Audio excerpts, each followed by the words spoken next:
Hello students, good morning. My self Ruby और आज हम स्टार्ट करने जा रहे हैं एसएसटी का 5th चैप्टर, ठीक है, जिसका नाम है समुद्री मैदान एवं द्वीप समूह। तो बच्चों आज हम क्या पढ़ेंगे? समुद्री मैदान और द्वीप समूह के बारे में हम पढ़ेंगे, ठीक है। तो चलिए स्टार्ट करते हैं। सबसे पहले दिया हुआ है परिचय से हम स्टार्ट करते हैं। दक्षिण के प्रायद्वीपीय पठारी भाग के दोनों ओर पूर्वी घाट तथा पश्चिमी घाट पर्वतमालाओं एवं सागर तटों के बीच समुद्र तटीय मैदानों का विस्तार है।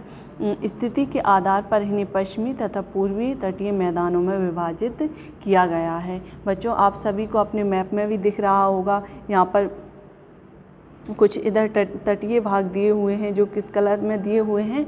ब्राउन कलर में, जिसको हम क्या बोलते हैं? पश्चिमी या फिर पूर्वी तटीय भाग, ठीक है। ये हमारा जो प्रायद्वीपीय किसको बोलते हैं बच्चों?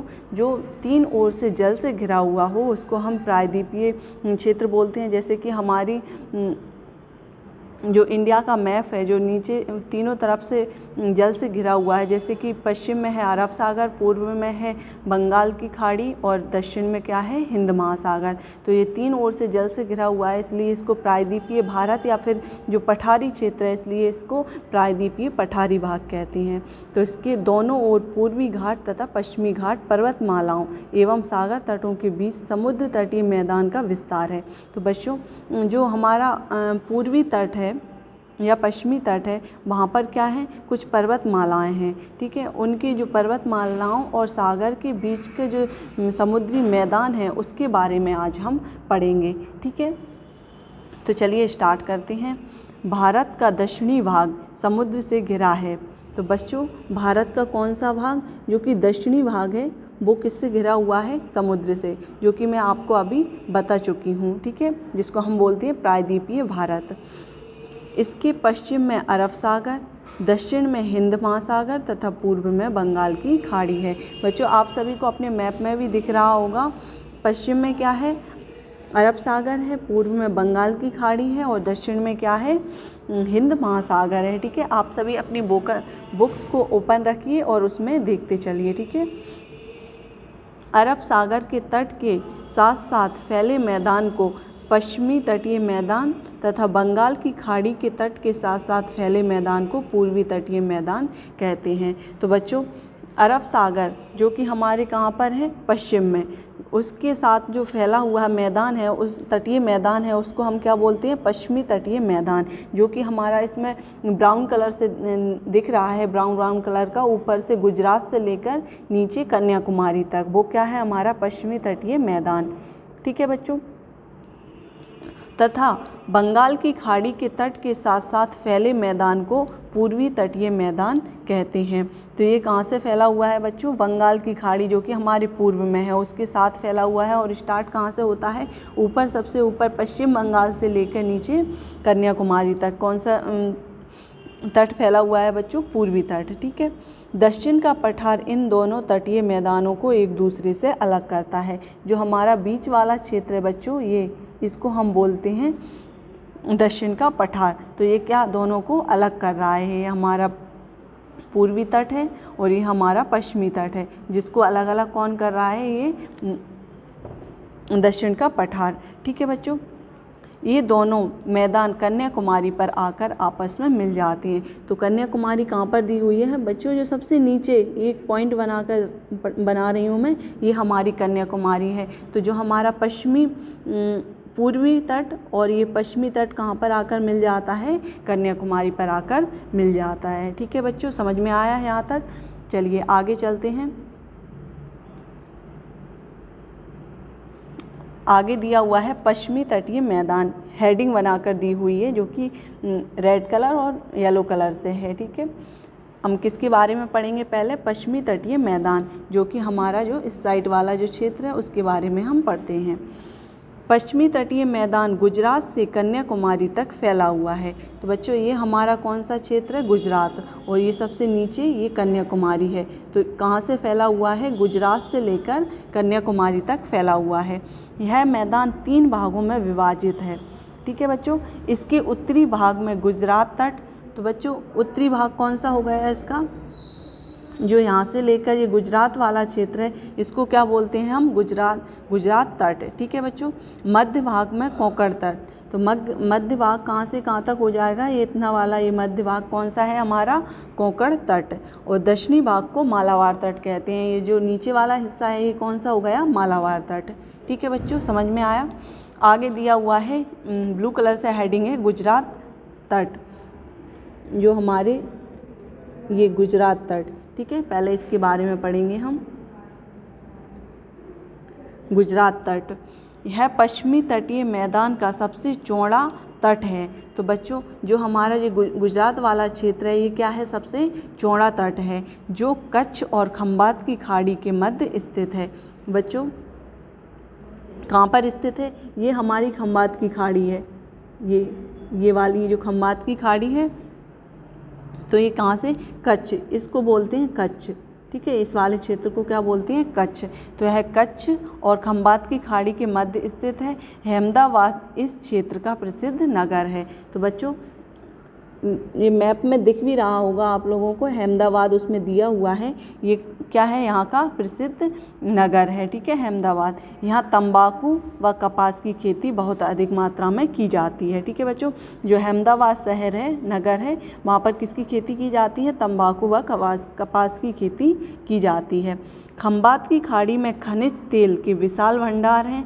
कांधला इस क्षेत्र का महत्वपूर्ण बंदरगाह है। तो बच्चों जो हमारे बंगाल की खाड़ी है ये वाली, यहाँ पर क्या है? खनिज तेल के विशाल भंडार हैं और कांधला इस क्षेत्र का महत्वपूर्ण बंदरगाह है। बंदरगाह किसको बोलते हैं बच्चों?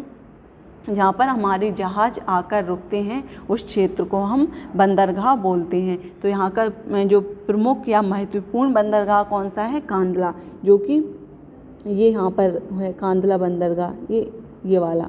ठीक है, ये हमारा कांधला बंदरगाह है, यहाँ पर समुद्र आकर रुकते हैं। ठीक है बच्चों, समझ में आया गुजरात तट के बारे में? आगे दिया हुआ है कोंकण तट। अब कोंकण तट को पढ़ते हैं हम। ये दी हुई है हेडिंग कोंकण तट। खंबात की खाड़ी से लेकर गोवा तक का क्षेत्र कोंकण तटीय मैदान कहलाता है। तो बच्चों ये कहाँ से लेकर है? खंबात की खाड़ी से लेकर गोवा तक का क्षेत्र। तो खंबात की खाड़ी हमारी कहाँ है? ये वाली हमारी खंबात की खाड़ी है। यहाँ से लेकर कहाँ तक? गोवा तक। यहाँ तक का जो क्षेत्र है उसको हम क्या बोलते हैं? कोंकण तटीय मैदान कहलाता है। यह मैदान सकरा, चट्टानी और ऊंचा नीचा है। तो बच्चों जो खंबात की खाड़ी से लेकर गोवा तक का जो तट है, कोंकण तट, वो कैसा है? सकरा है, मतलब उसकी चौड़ाई कम है। और जो चट्टानी है, यहाँ पर चट्टानें बहुत अधिक मात्रा में होंगी। और कैसा है ये क्षेत्र? ऊंचा नीचा है। ठीक है, समतल नहीं है। यहाँ कुछ द्वीपों में ऊंचे ऊंचे प्रकाश स्तंभ स्थित हैं। तो द्वीप क्या होते हैं बच्चों? द्वीप वो होते हैं जो समुद्र में एक टापू टाइप के होते हैं। कुछ स्पेस होता है, जगह होता है जो चारों तरफ से किससे? समुद्र से या जल से घिरा होता है, उसे हम द्वीप बोलते हैं। तो यहाँ पर कुछ ऊंचे नीचे प्रकाश स्तंभ स्थित हैं। प्रकाश स्तंभ मीन्स कुछ लाइट के खंभे टाइप के। ठीक है, लाइट्स के खंभे लगे हुए हैं। इन स्तंभों का रात्रि में प्रकाश, आगे चलते हैं नेक्स्ट पेज पर।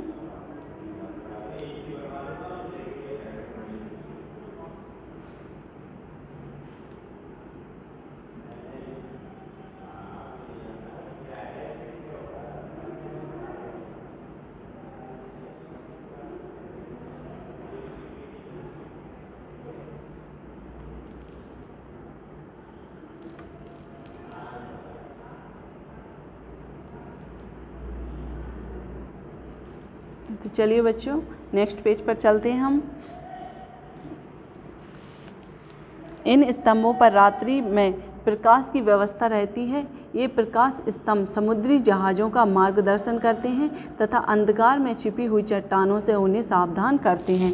तो बच्चों जो द्वीपों पर प्रकाश स्तंभ लगे हुए हैं वो क्या करते हैं? रात्रि के समय जब जहाज़ आते हैं तो उनको प्रकाश या फिर रोशनी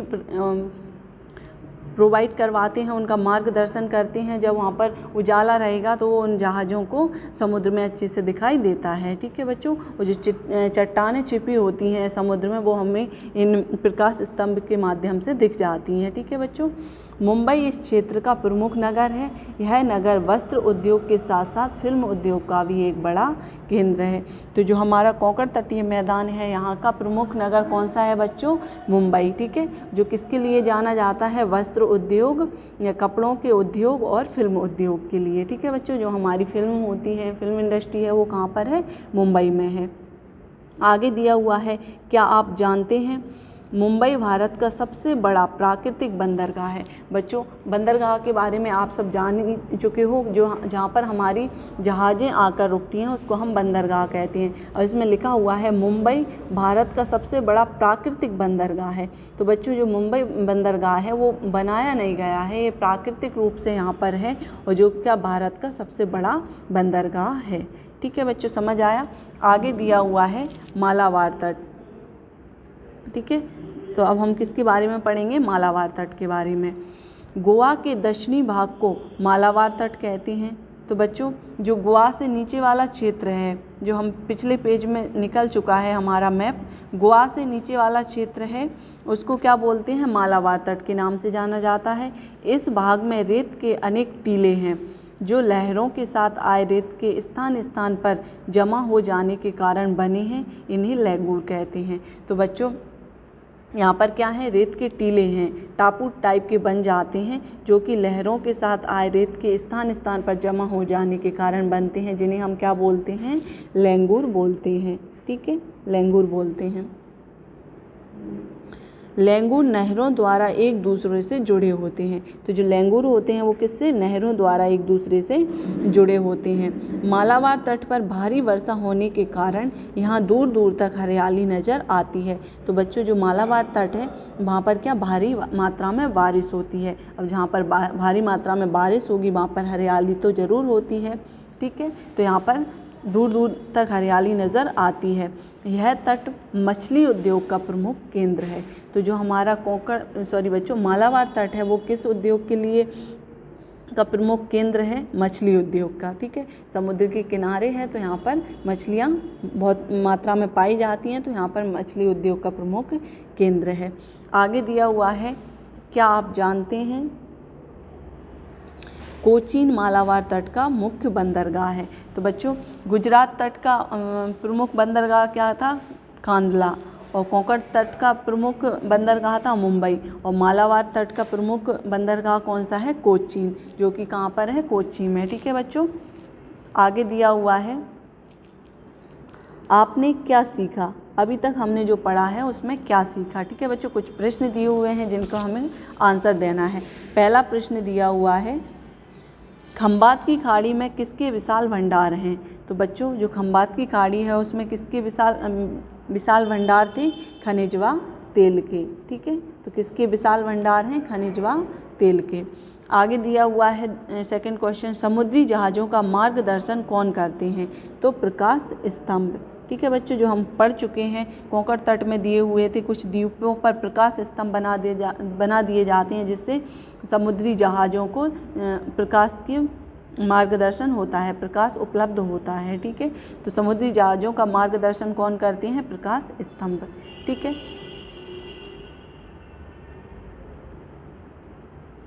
आगे दिया हुआ है पूर्वी तटीय मैदान। अब हम चलिए पूर्वी तटीय मैदान के बारे में पढ़ते हैं। अभी तक हमने जो पढ़ा वो क्या था? हमारा पश्चिमी तटीय मैदान। अब क्या पढ़ने जा रहे हैं? पूर्वी तटीय मैदान।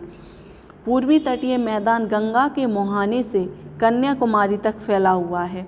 तो बच्चों, जो हमारा पूर्वी तटीय मैदान है वो कहाँ से लेकर कहाँ तक फैला हुआ है? ये है, देखो, ये हमारा पूर्वी तटीय मैदान है, जो कहाँ से? ये गंगा का मुहाना है। यहाँ पर गंगा बंगाल की खाड़ी में आकर गिरती है, जिसको हम उसका गंगा का मुहाना बोलते हैं। वहाँ से लेकर गंगा के मुहाने से लेकर यहाँ कन्याकुमारी तक फैला हुआ है। ठीक है बच्चों, समझ में आया? पूर्वी तट के दक्षिणी भाग को कोरोमंडल कहते हैं। तो जो पूर्वी तट का दक्षिणी भाग है बच्चों, कौन सा वाला भाग? ये दक्षिणी भाग, इसको क्या बोलते हैं? कोरोमंडल। ठीक है, समझ में आया? चलिए अब हम पेज पर चलते हैं। पूर्वी तट के दक्षिणी भाग को कोरोमंडल कहते हैं। पूर्वी तट के दक्षिणी भाग को कोरोमंडल कहते हैं। है पश्चिमी तटीय मैदान से अधिक चौड़ा है। तो बच्चों जो हमारा पश्चिमी तटीय मैदान था वो कैसा था, सकरा था, और जो पूर्वी तटीय मैदान है वो कैसा है, चौड़ा है। यह पश्चिमी तटीय मैदान से अधिक चौड़ा है। यहाँ गोदावरी, कृष्णा, महानदी तथा कावेरी नदियाँ अपने मुहाने पर डेल्टा बनाती हैं। तो बच्चों ये क्या दिया हुआ है, यहाँ से कौन कौन सी नदियाँ निकलती हैं, जो हमारा दक्षिण का पठारी क्षेत्र है वहाँ से गोदावरी, कृष्णा, महानदी तथा कावेरी नदियाँ निकलती हैं, जो हमारे मैप में भी दी हुई हैं। चलिए एक बार मैप में दिखा देती हूँ मैं। ये हमारी गोदावरी है, ये कृष्णा है और ये कावेरी है। ठीक है बच्चों, ये नदियाँ इधर जब बंगाल की खाड़ी में आकर गिरती हैं तो ये क्या बनाती हैं, डेल्टा बनाती हैं। डेल्टा किससे बोलते हैं बच्चों, जब नदियाँ बहते हुए आती हैं और समुद्र में मिलती हैं तो कुछ अपने साथ में मिट्टी, कूड़ा करकट, पत्थर वगैरह लेकर आती हैं, रेत, तो उसको वो उस किनारे पे छोड़ देती हैं और उनका पानी छनता हुआ समुद्र में मिल जाता है। तो वहाँ पर कुछ कचरा सा इकट्ठा हो जाता है, उसी को हम क्या बोलते हैं, डेल्टा बोलते हैं। ठीक है बच्चों, समझ में आया। तो यहाँ पर गोदावरी, कृष्णा, महानदी तथा कावेरी अपने मुहाने पर डेल्टा बनाती हैं। ठीक है बच्चों, समझ में आया। चलिए अपने पेज पर चलते हैं। इन डेल्टाओं ने यहाँ से स्टार्ट हुआ है। इन डेल्टाओं ने इस मैदान को अत्यधिक उपजाऊ बना दिया है। चेन्नई तथा विशाखापत्तनम इस क्षेत्र के दो प्रसिद्ध बंदरगाह हैं। तो बच्चों जो हमारा पूर्वी तटीय मैदान है वहाँ के प्रसिद्ध बंदरगाह कौन से हैं, चेन्नई तथा विशाखापत्तनम।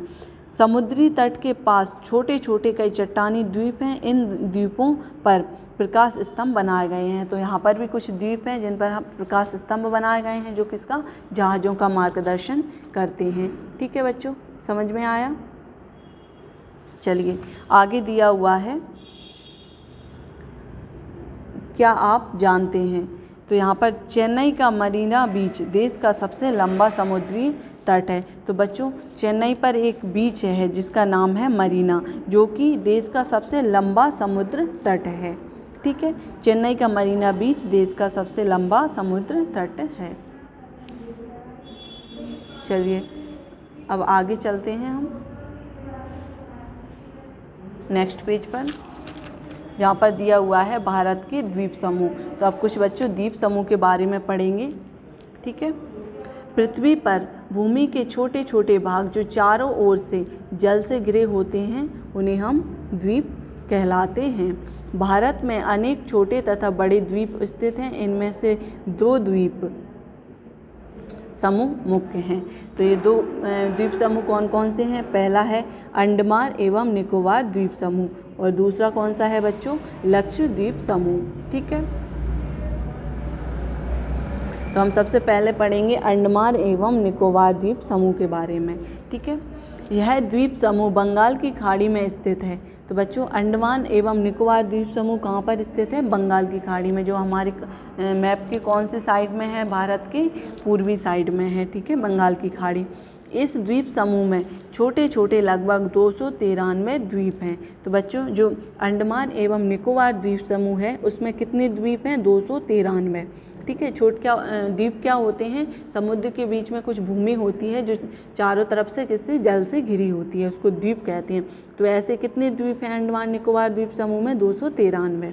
परंतु इनमें से 5 द्वीपों पर ही आबादी है। अब जो द्वीप हैं बच्चों उनमें से 5 ही द्वीप हैं जहाँ पर कुछ लोग रहते हैं। ठीक है, बाकी के द्वीपों पर कोई नहीं रहता है। यह द्वीप समूह उत्तर से दक्षिण की ओर एक लंबी तलवार की तरह फैला हुआ है।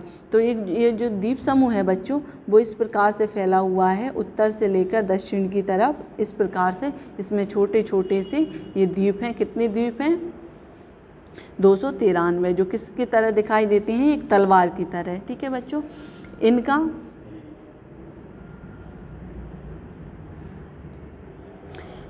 इसका उत्तरी भाग अंडमान तथा दक्षिणी भाग निकोबार कहलाता है। तो बच्चों जो हमारा अंडमान निकोबार का जो उत्तरी भाग है उसको क्या बोलते हैं हम, अंडमान, और जो दक्षिणी भाग है उसको क्या बोलते हैं, निकोबार। ठीक है। इस द्वीप समूह के अंतिम बिंदु को इंदिरा पॉइंट कहते हैं। इन द्वीपों में छोटी छोटी पहाड़ियां हैं। तो बच्चों ये इस प्रकार से हमारा अंडमान निकोबार द्वीप समूह है, जिसका सबसे अंतिम बिंदु है, ठीक है, उसको क्या बोलते हैं, इंदिरा पॉइंट। ठीक है। इन द्वीपों में छोटी छोटी पहाड़ियां हैं। इनमें अधिकांश द्वीपों की भूमि ढालू है। यहाँ घने वन पाए जाते हैं। यहाँ नारियल की उपज होती है। इन द्वीप समूह की राजधानी पोर्ट ब्लेयर है। तो बच्चों यहाँ हमारे मैप में कुछ आपको डायग्राम दिख भी रहा होगा, जो इस प्रकार से यहाँ पर दिया हुआ है। यहाँ पर क्या है, घने वन पाए जाते हैं, जंगल है और नारियल की उपज होती है। और इन द्वीप समूह की जो राजधानी है वो क्या है, पोर्ट ब्लेयर है। ठीक है, समझ में आया। चलिए आगे चलते हैं, लक्षद्वीप समूह के बारे में पढ़ते हैं। ये रहा हमारा लक्षद्वीप समूह। लक्षद्वीप समूह अरब सागर में मालाबार तट से छोटे छोटे द्वीपों का समूह है। बच्चों जो हमने पश्चिमी घाट पर मालाबार तट देखा था, वहाँ से क्या छोटे छोटे द्वीपों का समूह है, जिसको क्या बोलते हैं, लक्षद्वीप समूह। इन द्वीपों की कुल संख्या 36 है। तो लक्षद्वीप समूह में बच्चों द्वीपों की संख्या कितनी है, 36। इनमें से केवल 10 द्वीपों पर ही आबादी है। अंडमान निकोबार द्वीप में कितने द्वीप समूह थे, 293, जिनमें से कितने पर आबादी थी, 5। और लक्षद्वीप समूह में कितने हैं, 36, और जिनमें से आबादी या लोग कितने द्वीपों पर रहते हैं, तो 10 द्वीपों पर। ठीक है बच्चों, यहाँ पर लिखा हुआ है 10 द्वीपों पर ही आबादी है। ये द्वीप दूर दूर हैं तथा समुद्र की सतह से केवल 4-5 मीटर की ऊंचाई है। तो जो इनकी जो समुद्र तल से ऊंचाई है बच्चों, वो कितने मीटर की है, 4 या 5 मीटर की। और ये दूर दूर थोड़ी थोड़ी सी दूर की जगह पर स्थित हैं। इन द्वीपों का पहाड़ कहीं नहीं है। इन द्वीपों में क्या नहीं है बच्चों, पहाड़ नहीं है। यहाँ रेत ही रेत दिखाई पड़ती है। मिनी कार तथा कावारत्ती इस समूह के मुख्य द्वीप हैं। कावारत्ती इस द्वीप समूह की राजधानी है। ठीक है बच्चों, तो क्या है, कावारत्ती इस द्वीप समूह की राजधानी है। समझ में आया। आगे दिया हुआ है कुछ मुख्य बिंदु। अब हम बिंदुओं को पढ़ते हैं। पहला बिंदु दिया हुआ है, भारत का दक्षिणी भाग समुद्र से घिरा हुआ है। बच्चों ये हम पढ़ चुके हैं, हमारे जो भारत का दक्षिणी भाग है वो 3 ओर से समुद्र से घिरा हुआ है। दूसरा पॉइंट दिया हुआ है, पश्चिमी तटीय मैदान को 3 भागों में बांटा गया है, गुजरात का तट, कोंकण तट और मालाबार तट। बच्चों ये भी हम डिटेल में पढ़ चुके हैं, गुजरात तट, कोंकण तट एवं मालाबार तट। ठीक है। नेक्स्ट पॉइंट दिया हुआ है, पूर्वी तटीय मैदान गंगा के मुहाने से कन्याकुमारी तक फैला हुआ है। तो जो हमारा पूर्वी तटीय मैदान है वो कहाँ से कहाँ तक फैला हुआ है, गंगा के मुहाने से कन्याकुमारी तक फैला हुआ है। नेक्स्ट पॉइंट दिया हुआ है, अंडमान एवं निकोबार द्वीप समूह में द्वीपों की संख्या लगभग कितनी है बच्चों, 293। ठीक है, कितनी है, 293। आगे दिया हुआ है नेक्स्ट पॉइंट, लक्षद्वीप समूह में द्वीपों की संख्या 36 है। कितनी है, लक्षद्वीप में कितनी है बच्चों, 36 है। ठीक है, ये हमारा यहाँ पर चैप्टर कंप्लीट होता है। आगे कुछ अभ्यास प्रश्न दिए हुए हैं जिनको हम सॉल्व करेंगे। ठीक है बच्चों, यहाँ तक समझ में आया। चलिए तो आगे दिया हुआ है अभ्यास, सही विकल्प पर सही का चिन्ह लगाइए। तो यहाँ पर बच्चों हमको 4 ऑप्शन मिलेंगे, जो हमारा सही होगा जिनमें से जो ऑप्शन उस पर हम राइट का निशान लगा देंगे। ठीक है, तो पहला दिया हुआ है का नंबर पर सही। पहला क्वेश्चन दिया हुआ है, स्थिति के आधार पर समुद्र तटीय मैदानों को कितने भागों में बांटा गया है। तो बच्चों स्थिति के आधार पर समुद्र तटीय मैदानों को पहले नंबर पर दिया हुआ है 2, दूसरे नंबर पर 3 और तीसरे नंबर पर 4। तो इसका सही आंसर क्या हो जाएगा, पहला वाला, 2 भागों में बांटा गया है। कौन कौन से, पूर्वी तटीय मैदान और पश्चिमी तटीय मैदान। इस प्रकार से स्थिति के आधार पर समुद्र तटीय मैदानों को 2 भागों में बांटा गया है। ठीक है बच्चों, समझ में आया। चलिए आगे चलते हैं हम नेक्स्ट पेज पर।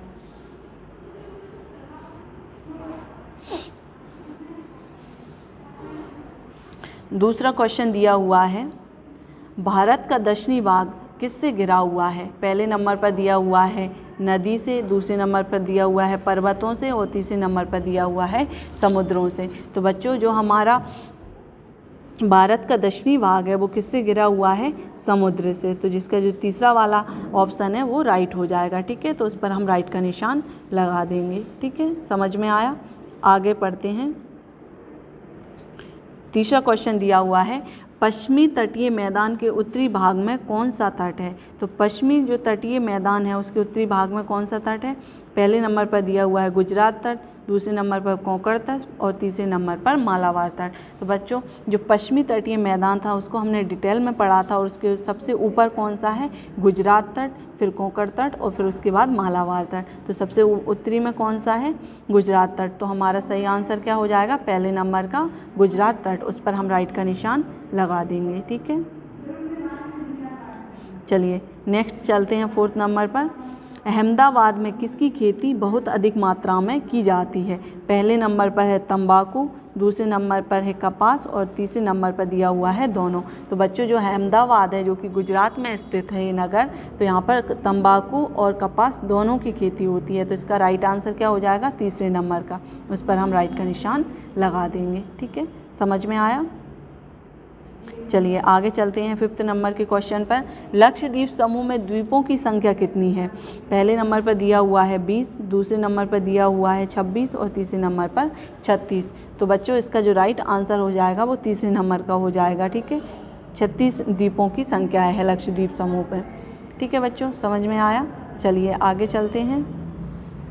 ख नंबर पर दिया हुआ है, सही शब्दों को छांटकर रिक्त स्थानों की पूर्ति कीजिए। तो बच्चों यहाँ पर कुछ हमें शब्द दिए हुए हैं जिनमें से छांटकर हमें क्या है? खाली स्थानों में भरना है।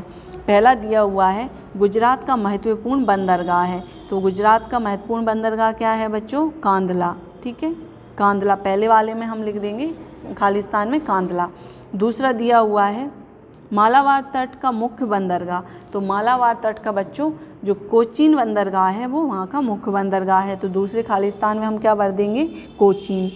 तीसरा दिया हुआ है पूर्वी तट के दक्षिणी भाग को कोरोमंडल कहते हैं। तो बच्चों जो तीसरे नंबर का खाली स्थान आ जाएगा उसमें हम क्या लिख देंगे? दक्षिणी भाग। ठीक है, चौथे नंबर पर दिया हुआ है अंडमान एवं निकोबार द्वीप समूह में लगभग, अंडमान और निकोबार जो द्वीप समूह है उनमें द्वीपों की संख्या कितनी थी बच्चों? 293। ठीक है, तो इसका जो चौथे नंबर का खाली स्थान है उसमें हम 293 लिख देंगे। नेक्स्ट दिया हुआ है पाँचवें नंबर पर लक्षद्वीप समूह की राजधानी कावारत्ती है। तो जो पाँचवें नंबर का खाली स्थान है बच्चों उसमें हम क्या लिख देंगे? कावारत्ती। ठीक है, चलिए ये हमारे खाली स्थान कंप्लीट होते हैं। ग नंबर पर दिया हुआ है सही मिलान कीजिए। तो पहला दिया हुआ है कोंकण तट। कोंकण तट को हम किससे मिलाएंगे बच्चों? मध्य भाग से। जो कोंकण तट है वो हमारा कौन सा है? मध्य भाग है। ठीक है, दूसरे नंबर पर दिया हुआ है मुंबई। मुंबई क्या है? एक प्राकृतिक बंदरगाह है। तो इसको हम मिला देंगे प्राकृतिक बंदरगाह से। ठीक है, आगे दिया हुआ है तीसरे नंबर पर मालाबार तट। मालाबार तट कहाँ था बच्चों? पूर्वी तटीय भाग के सबसे दक्षिण में। ठीक है, तो मालाबार तट को मिला देंगे हम दक्षिण से। आगे दिया हुआ है चौथे नंबर पर लैगूर। लैगूर क्या थे बच्चों? ये रेत के टीले थे। ठीक है, तो लैगूर को हम किससे मिला देंगे? रेत के टीले से। आगे दिया हुआ है पोर्ट ब्लेयर। पोर्ट ब्लेयर क्या है बच्चों? जो हमारे अंडमान निकोबार द्वीप समूह हैं उनकी राजधानी है। ठीक है, तो ये पोर्ट ब्लेयर को हम राजधानी से मिला देंगे। इस प्रकार से हमारी यहाँ पर जोड़ियाँ कंप्लीट होती हैं। आगे दिया हुआ है एक शब्द में उत्तर दीजिए। तो यहाँ पर हमें कुछ क्वेश्चन दिए हुए हैं जिनके आंसर हमको कितना? एक शब्द में देना है। ठीक है बच्चों, तो पहला क्वेश्चन दिया हुआ है अरब सागर के तट के साथ साथ फैले मैदान को क्या कहते हैं? तो जो हमारा अरब सागर है पश्चिम में, उसके साथ में फैले मैदान को क्या कहते हैं? पश्चिमी तटीय भाग। ठीक है बच्चों, पश्चिमी तटीय मैदान बोलते हैं उनको। दूसरा प्रश्न दिया हुआ है पश्चिमी तटीय मैदान को कितने भागों में बांटा गया है?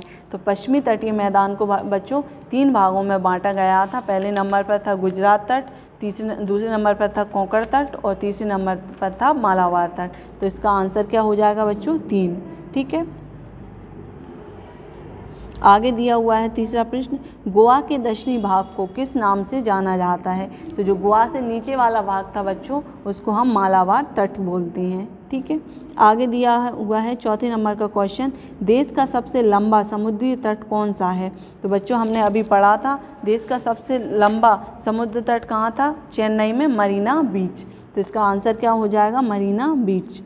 ठीक है। आगे दिया हुआ है पाँचवें नंबर पर, लक्षद्वीप के कितने द्वीपों पर आबादी है। तो जो लक्षद्वीप था उसके कितने द्वीपों पर आबादी थी बच्चों, टोटल द्वीप थे 36 और उनमें से 10 द्वीपों पर आबादी थी। ठीक है। ये हमारे एक शब्द के आंसर कंप्लीट होते हैं। ठीक है।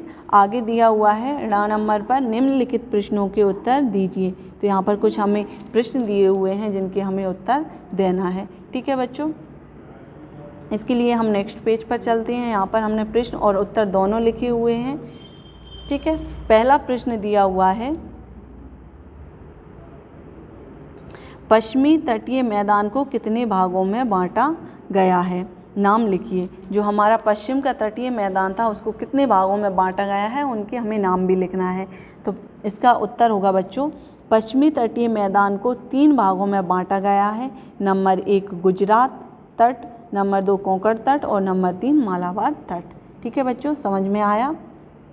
ये हमारा पहले प्रश्न का उत्तर था। दूसरा प्रश्न दिया हुआ है, कोंकण तटीय मैदान की क्या विशेषताएं हैं। तो जो कोंकण का तटीय मैदान है उसकी हमें कुछ विशेषताएं लिखनी है। तो खंबात की खाड़ी से गोवा तक का क्षेत्र कोंकण तटीय मैदान कहलाता है। यह मैदान सकरा, चट्टानी और ऊंची नीचा है।